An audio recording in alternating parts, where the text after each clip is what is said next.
and welcome to another episode of the Kid Stories Podcast. I'm Phil Bechtel. Now let's get on to some shout-outs. Vigo from Auckland shared a very cool drawing of Steve the Goblin King. Thanks for that, Vigo. I think if you were a character in the story, you would be a goblin wizard who can shapeshift into anything. Thanks for listening, Vigo.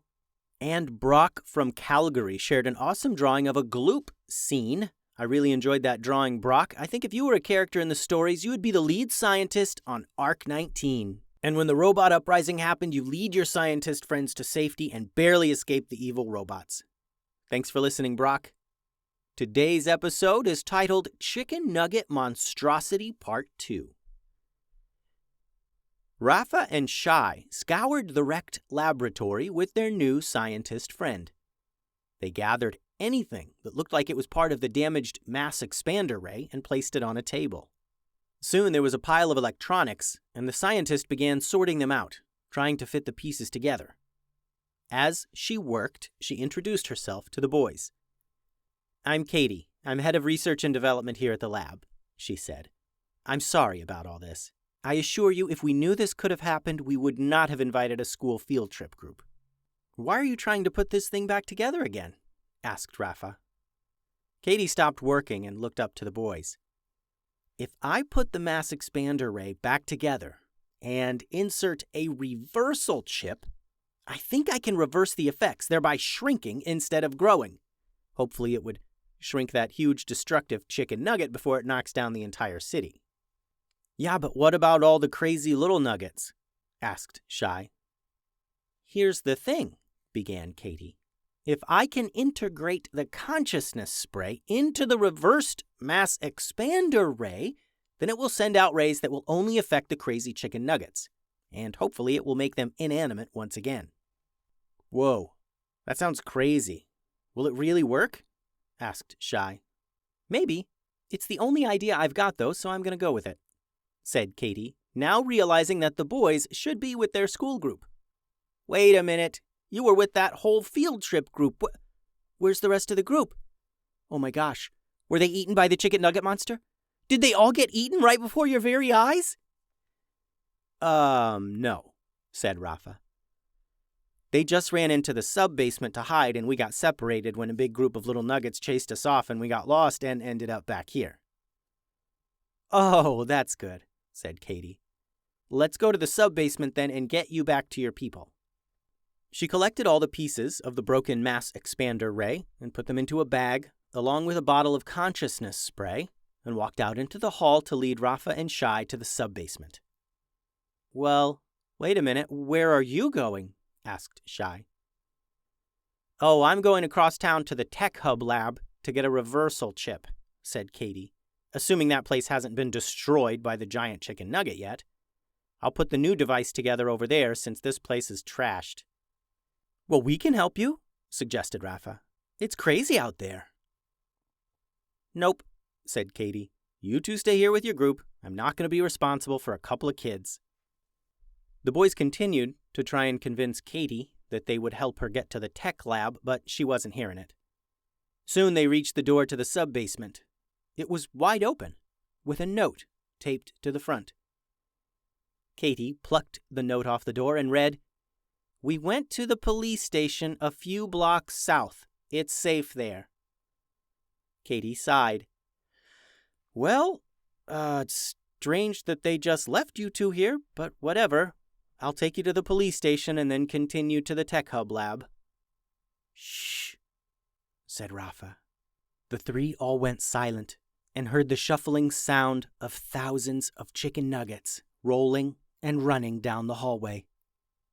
"Those are all the little chicken nuggets," whispered Shai. "How do we get out of here?"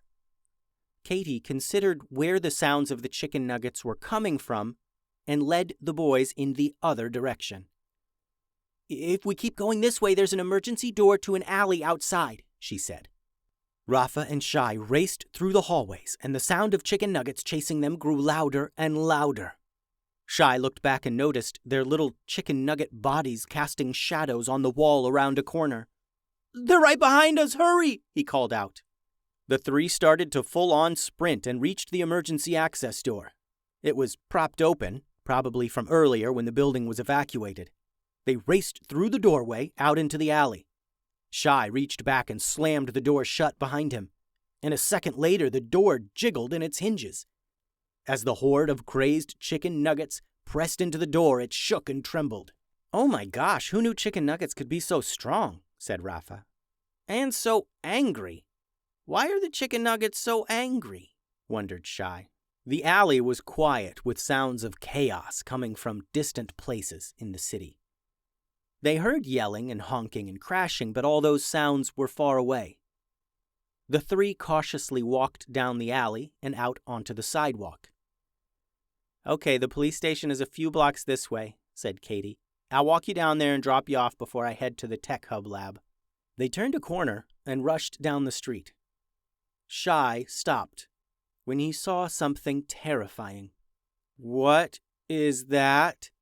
Rafa and Katie followed his pointed finger across the street to a diner.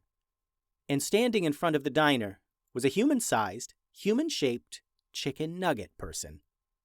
They could see that hundreds of chicken nuggets had smashed themselves together to form a bigger nugget with arms and legs. The chicken nugget person was looking right at them, or at least they thought it was. It didn't have eyes. For a second, they all stood still. Katie, Rafa, Shai, and the chicken nugget person across the street. When suddenly the nugget person ran right for them. "Run!" yelled Rafa, and they all turned and rushed back the way they came. They turned a corner and continued up the street as the breaded monster lumbered after them. As they ran, more mobs of chicken nuggets poured out of restaurants and cut into their path, forcing them further and further away from the police station. "We need to get off the street," said Shai between breaths. Rafa noticed a sporting goods store with the front door propped open. The sign said open, but the store was empty. Everyone likely ran off when the huge nugget started punching buildings and kicking cars. They closed and locked the front door and rushed to the back of the store, out of sight of the windows facing the sidewalk. In an office with computers and file cabinets, they all three sat to catch their breath. "The streets are full of chicken nuggets. It's crazy out there," said Rafa. "Yeah, I don't think we can get to the police station. We keep getting cut off," said Katie. "So we'll just keep heading to the Tech Hub then," said Shai. Katie did not want to be responsible for these two kids, but she didn't see any other choice. Rafa had begun searching through boxes of inventory in the office. "Check it out, you guys," he said. "There's like a ton of bats and stuff in here. We should take some for the trip to fight off any angry nuggets." Shai and Katie gave him a questionable look. "We'll come back and pay for it later, I promise," he added. Shai was satisfied with that plan, and he grabbed a bat as well. Katie opened her mouth to protest when the crash of a broken window rang out. "They're coming in through the front. Come on, out the back," whispered Shai. Katie grabbed a bat and followed Shai and Rafa on their way back out to the streets. The end. Thanks for listening, friends. The website is kidstoriespodcast.com. You can send all your drawings and things to kidstoriespodcast@gmail.com and find way more stories at patreon.com/kidstoriespodcast. Adios.